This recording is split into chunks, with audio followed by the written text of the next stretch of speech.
Vídeo rápido para a gente falar sobre bonificação e recomendação de compra em Gerdau. Enquanto todas as empresas do setor vêm em queda, a gente tem uma que já subiu quase 60% no ano. E na segunda parte do vídeo, a mais interessante, a gente vai comentar sobre 5 ações para o investidor carregar para a vida toda.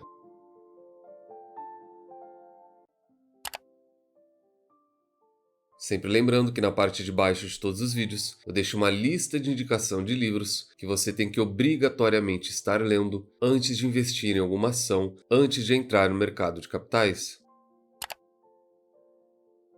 Na mineração, a gente vai começar pela Gerdau, que tem uma queda de 22% nos últimos 12 meses, mas uma queda forte de mais de 2% também na data de hoje. E na data de ontem, muita gente comentou no vídeo anterior dela que são esses valores que entraram na conta. E eu queria comentar rapidinho sobre a bonificação que já foi e sobre as frações que foram pagas, e esse dinheiro caiu na conta quarta-feira agora. E muita gente não compreende, muita gente acredita que tem direito, mas não tem, e a grande maioria depois simplesmente descobre esse valor na conta. E de maneira bem simples, toda vez que qualquer empresa anuncia bonificação, a gente tem uma proporção. É assim com o Gerdau, é assim com o Itaúsa, é assim com o Bradesco. E em todos os casos, a gente vai ter as sobras. Essas sobras elas são agrupadas em números inteiros e elas são vendidas. Daí a companhia chega nesse valor de R$ 15 e R$ 17 para as ações ordinárias e para as PN, respectivamente. Só que isso não quer dizer que quem tem ações da Gerdau vai estar recebendo esse valor, muito menos. Uma dúvida muito comum que deixaram no canal, de que esse valor é por ação, porque isso daria um valor astronômico, mas muita gente tem essa dúvida, e essa é uma maneira muito simples de explicar isso. A bonificação ela tem uma proporção, quando a proporção não é atingida, a gente tem sobra, essas sobras são chamadas de frações, e esse valor ele é bem pequeno, tá? Bastante gente recebe na conta, e muita gente estranha e não sabe ou não sabia até agora, depois desse vídeo, como funciona esse procedimento. Mas é assim para a Gerdau, para a Itaúsa e para qualquer outra empresa que bonifique. O momento da Gerdau não é tão favorável. Ela paralisou recentemente uma usina. Com isso, ela teve que demitir mais de 400 funcionários. Só que vale lembrar que a gente fala de uma empresa cíclica e uma das melhores e maiores do nosso país. Ela está sempre nas carteiras recomendadas e geralmente ela só fica atrás da Vale, que é a maior e melhor. Como é o caso do próprio BTG, que elevou ela recentemente, passou para uma recomendação de compra e destacou que a hora da companhia chegou depois de tantas quedas. Nessa recomendação de compra, eles subiram o preço-alvo da casa de R$ 22 para R$ 25, um potencial de quase 35%, e o BTG traz dois principais pontos. O primeiro é de que, apesar de números ruins e em queda, eles enxergam uma estabilização nos números e na operação, tanto lá fora quanto no Brasil. E o segundo ponto, do qual eu tenho que concordar com eles, é que a empresa está fazendo um forte esforço para aumentar a eficiência, ela está cortando custos, ela está fechando aquilo que não é tão eficiente, ela vai buscar melhoria nas margens, o que é uma estratégia muito correta quando a gente tem a commodity e todo o setor dela passando por um momento difícil.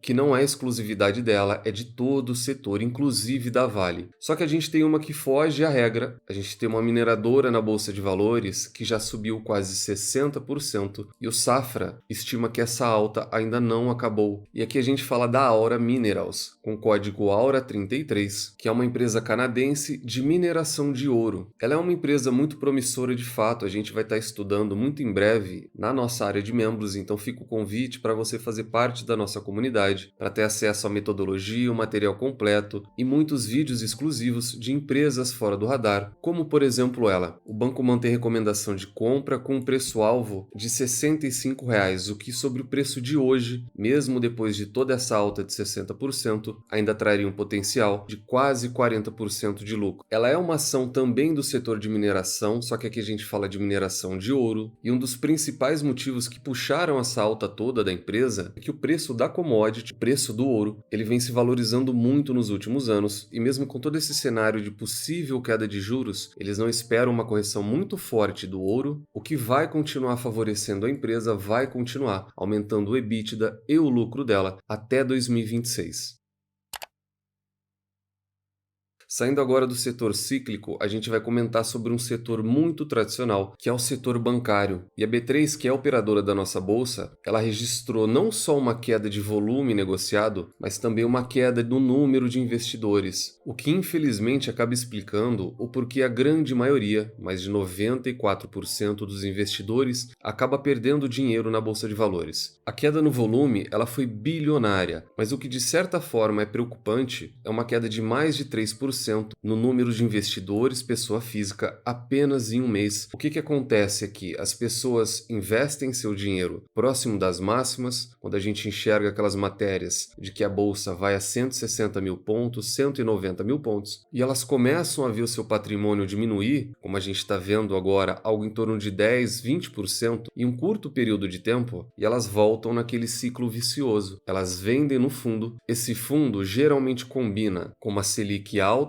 ou seja, uma renda fixa também pagando muito bem, e daqui a pouco a renda variável está nas máximas, a renda fixa já não remunera tanto e ele faz o ciclo inverso. Ele tira da renda fixa que já não está remunerando bem, coloca na renda variável novamente, porque todo mundo já está falando dela, porque ela está próxima das máximas, e tudo se repete. E uma das estratégias que a gente tem na nossa comunidade é de traçar essa diversificação, de fazer o gerenciamento de risco, escolher os setores e as empresas adequadas para que o investidor não fique à mercê dessa flutuação e de toda essa transferência de dinheiro de um lado para o outro a todo momento. Para quem está preocupado com essa queda toda, o JP Morgan e o Bank of America, duas das maiores instituições do mundo inteiro, elegeram as ações para todos os climas. O primeiro deles é o JP Morgan, que indica Itaú e BTG Pactual como boas empresas para todos os climas ou para todos os tempos. E já no caso do Bank of America, eles expandem um pouco mais isso, eles trazem mais ativos, só que olha que interessante, tanto o JP Morgan quanto o BofA, eles indicam o setor bancário. No caso do Bank of America, eles trazem o Banco do Brasil, eles trazem o Itaú e eles trazem também o Santander, dizendo que todos eles são atraentes, combinam receita diversificada e balanços sólidos. Na opinião deles, e eu vou dar até um zoom, essas empresas são um porto seguro em mercados voláteis. Já no caso do Bradesco, eles não trazem essa recomendação no momento, porque eles ainda enxergam vários desafios de execução na própria estratégia do banco para sair da situação atual, e essa dificuldade toda impede eles de ficarem mais otimistas com o Bradesco. E caso o Bradesco também tivesse nessa recomendação, a gente teria 5 bancos, todos do mesmo setor, todos muito sólidos, mas da metade deles performando muito bem. E não só performando, o setor bancário sempre foi refúgio de tranquilidade quando a gente olha para o longo prazo. E eu queria trazer essa imagem que vem desde 2008, na última grande crise, porque eu quero trazer a minha visão para o setor mais importante ao lado do setor de commodities, da bolsa de valores e do porquê em quase 20 anos investindo, eu sempre me apoiei no setor bancário e financeiro. A gente tem Itaú, Banco do Brasil e Bradesco. Eu já vou tirar o Bradesco dessa imagem, mas eu trouxe ela apenas para comentar que até 2023 ele retornava mais capital, mais sobre o dinheiro investido do que o próprio Banco do Brasil. Então hoje a gente enxerga o Banco do Brasil como o melhor banco ao lado do Itaú, só que até 2022, 2023, mesmo com queda, o Bradesco ainda dava mais retorno do que o Banco do Brasil. E eu queria tirar ele daqui para a gente trabalhar com os dois melhores bancos no momento que a gente tem e mostrar o porquê o setor ele é para a vida toda, porque uma boa ação do setor bancário, a melhor estratégia, eu compartilho isso na nossa comunidade, ela sempre vai ser o acúmulo, jamais pensando em comprar obtendo lucro, jamais vender tentando acertar topo e fazer o swing trade, comprar na baixa. O setor bancário financeiro ele é um dos mais fáceis para fazer estratégia de custo médio, para simplesmente acumular ações para o resto da vida.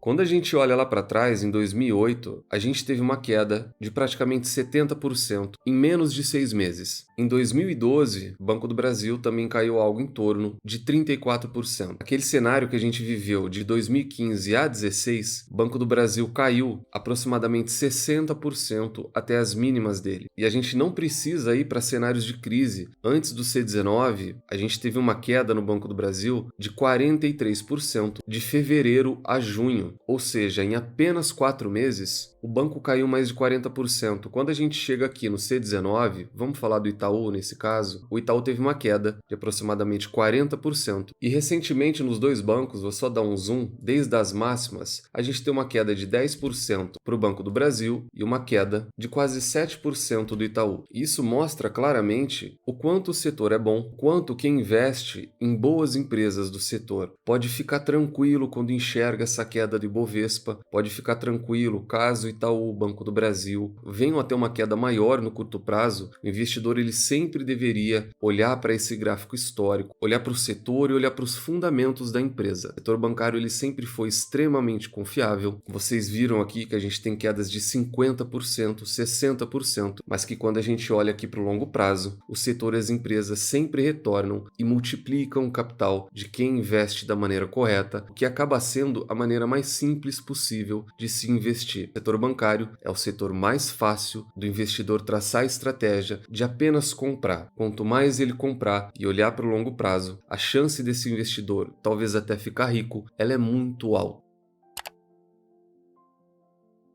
Portanto, hoje falamos de Gerdau e do setor como um todo, falamos também do setor bancário, como recomendação do JP Morgan e do BofA, como sendo ações para todos os climas, como sendo ações para a vida toda. Deixa no comentário se gostaram ou não. Se estão preocupados com essa queda de apenas 10% do Ibovespa ou não, nunca se esqueçam das 3 chaves do sucesso. Encontre excelentes empresas a preços atrativos, com uma excelente gestão e nunca mais as vendam. Tranque as 7 chaves, o Valor Investing foi e ainda é a melhor maneira do investidor pequeno e individual multiplicar o seu capital na bolsa de valores. Nos vemos no próximo vídeo e até lá.